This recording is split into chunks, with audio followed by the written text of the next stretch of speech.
Stewart Lee is a stand-up comedian, writer and director who shot to fame as one half of the cult 1990s comedy duo Lee and Herring before going on to star in, I've got to do this, I know, in several TV and radio shows. These include the hit BBC Two series Stewart Lee's Comedy Vehicle, for which he won Best Male TV Comic and Best Comedy Entertainment Show at the 2011 British Comedy Awards. He is dubbed, in general, not only by myself but by many, as the comedian's comedian, and here he is. A million listeners go, why have we not heard of him? Yeah. No, but they have, because... it was down to you two. No, don't be ridiculous. Well. So listen, how did the editing of the Today programme go? That was a nice thing. I got asked a few months ago, would I guest edit the Today programme for Radio 4? And like a lot of people, that's my go-to source for news now. So I put some stories together, had a bit of fun with it, and went in really early in the morning on New Year's Day and watched it all go out. It's much more casual. I mean, when you listen to this on the radio, I imagine this is what it would be like. Guys just sitting hanging out. I know, you think the Today show, you'd think they'll be in suits when Yeah, aren't they? No, they're not. And you'd think it would all be very, very tense, wouldn't you, and serious, but actually it's very relaxed, amazing atmosphere of the kind of cool professionalism of it, and a story comes in that skews the whole thing and they have to all respond to it. It was brilliant. I took someone dressed up as Oliver Cromwell, who of course tried to ban Christmas. I took him round Covent Garden Market to talk to these shopkeepers, and dressed up as Oliver Cromwell. Yeah, it was very good. I'm quite interested in the idea of like how more and more of us are going to bigger and bigger things now. So I went and talked to Tim Minchin, who's a comic, about playing arenas, and I went and talked to Billy Childish, who's a sort of avant-garde poet and punk musician, about doing the back rooms of pubs. It was a good spread of different things, you know. The guy dressed up as Oliver Cromwell, did you have to have a game show badge just so that people would know he was Oliver? Well, a lot of people today, they don't do their history, and it wasn't immediately obvious to them who he was. Did they think it was somebody from Harry Potter? Probably did. I think he was good though. I managed to find a mistletoe salesman, and Oliver Cromwell argued with the mistletoe salesman about why mistletoe should be banned. The mistletoe salesman knew who Oliver Cromwell was and was really up for it. That wasn't his sole business, though. I mean, the rest of the year... Seasonal well, he stands there all year looking at no people. Then there's a sales spike around Christmas. But, hoping for a good year. Yeah. Now, this book that we have in front of us, Stewart Lee, the If You Prefer a Milder Comedian, Please Ask for One EP. Yeah. This being a book of the EP. Yeah. So explain what it is. Well, the first book I did about stand-up was the last 3 stand-up shows I'd done, and it was transcripts of them with biographical stuff about the period they covered, which was sort of me getting back on the road, having given up, getting all sorts of stuff like that happening. And then I'm doing another book that'll be out later this year about trying to do stand-up on telly. And this show kind of fell between the cracks a bit. Didn't really fit either book, so we just knocked out this little one. It's basically a transcript of the show in which I've written obtuse and often unhelpful, extensive notes full of misleading information, much of which isn't true, about where I got the ideas for the jokes from. Where do you think your thought processes really come from? Where do you get an idea that then turns into a joke? That's sort of exactly what this book is about. I'd written and recorded the first TV series, kind of 3 hours of stuff, about 2.5 hours of which was brand new. And I was walking to a meeting with the guy who promotes my live shows, and I didn't know what it was going to be called, and I didn't really have an idea what it was about. And I went into a high street coffee shop, and I had a loyalty card, with the stamps on it, and it was full. And I gave it in, and the woman said that because 5 of them were blue and 4 of them were red, I must have faked them, and she wouldn't accept it. And that whole thing is a gift, isn't it? Yeah, and then I thought, well, what if you took that as a start point and then tried to sort of do a show about what kinds of material you should be doing? Because often people would say to you, oh, you should do stuff about going in the shops and what happens to people.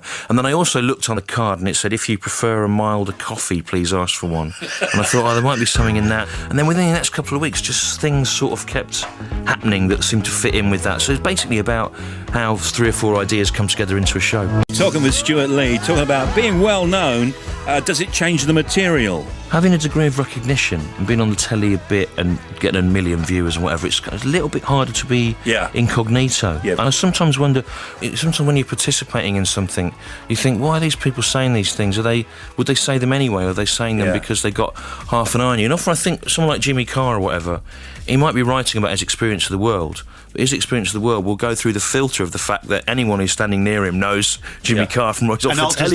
And alters their behaviour in some way. You're becoming Borat, aren't you? Yeah, exactly. Yeah, you become like a weird. Does it make the job easier or harder though in that instance? Well, I think it makes it harder. I'll tell you what does make it harder that didn't used to be an issue, and again, news shows partly about this, is the lure of Googling yourself and getting instant feedback about things. And also in the old days, 20 years ago, you do a little club and you go home and that was it. Now, some kid, he's done his third gig in stand-up to 10 people. And he goes home and one of them has put like a 200-word review of it on some website telling him he should give up or something. And so it's much harder, I think, now. All that does change things, Carpet Remnant World at Leicester Square Theatre in London. That runs Tuesday to Saturday, 7:30. Excuse me, I'm sorry to interrupt you. Go on. Carpet Remnant World is the name of the tour, yeah? Yeah. Well, I've not opened a shop. You were talking about how you got names for tours. Where did that come from? Well, it's not Remnant Comedy Bits. No, it came...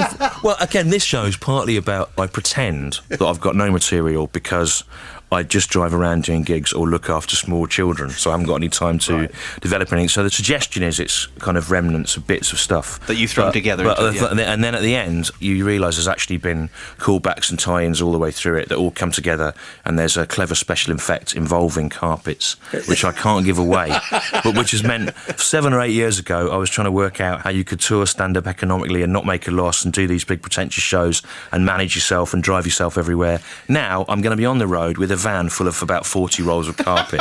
So I've basically put myself entirely back to square one. I've got loads and loads of rolls of carpet. That I'm glad I asked the question. That was worth hearing. Yeah. I was going to say, matinees on Saturdays and Sundays at 4:30, and the show's been extended to run until the 10th of February. And then, from February 23rd, the Carpet Remnant World Tour with Stewart Lee here is at the Playhouse in Nottingham. And then Friday 24th, the Marlow Theatre in Canterbury, and then Town Hall Cheltenham on Saturday 25th, Wednesday 29th, Harrogate Theatre Harrogate. And then in March, places like, starting in Bradford, then on to Belfast and Liverpool, to Buxton, then Cambridge, then Basingstoke. I mean, you're everywhere. Yeah. Northampton, Norwich, Leicester, Derby, Lincoln, Lancaster, Newcastle, York, Oxford, Cardiff, Reading, Birmingham, and then in April, Winchester, Sheffield, Salford. I mean, it goes on until June. This is a very long tour, Stuart. Yeah, well, June, July, and then in August do the show for the last time. I mean, I've done it 170 times by the end of it.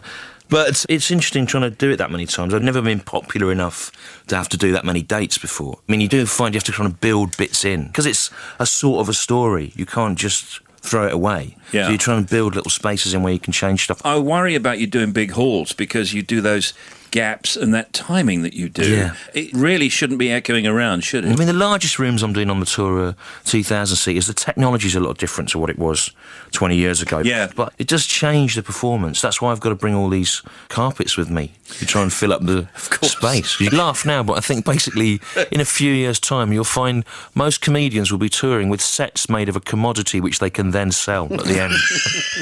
Yeah, you'll see. Good idea. You were there first, right? I'm always there first, but I never work out how to capitalise on it. Stuart Lee's new book, If You Prefer a Milder Comedian, Please Ask for One EP, is out now in paperback and ebook from Faber Books. And Carpet Remnant World continues at the Leicester Square Theatre in London, and then, of course, moves on right down until the end of June. And he's going everywhere. And let's do a bit of Stuart stand-up as we go. Thank you, Stuart. See you next time. If you see me before, you know I don't normally do music stuff, but it's my ambition by 2015 to become an entirely music-based act. Because I've been watching Tim Minchin over the years. I think he's really good. In December, he did the O2, and some of the tickets were £195, so I thought I'd try and...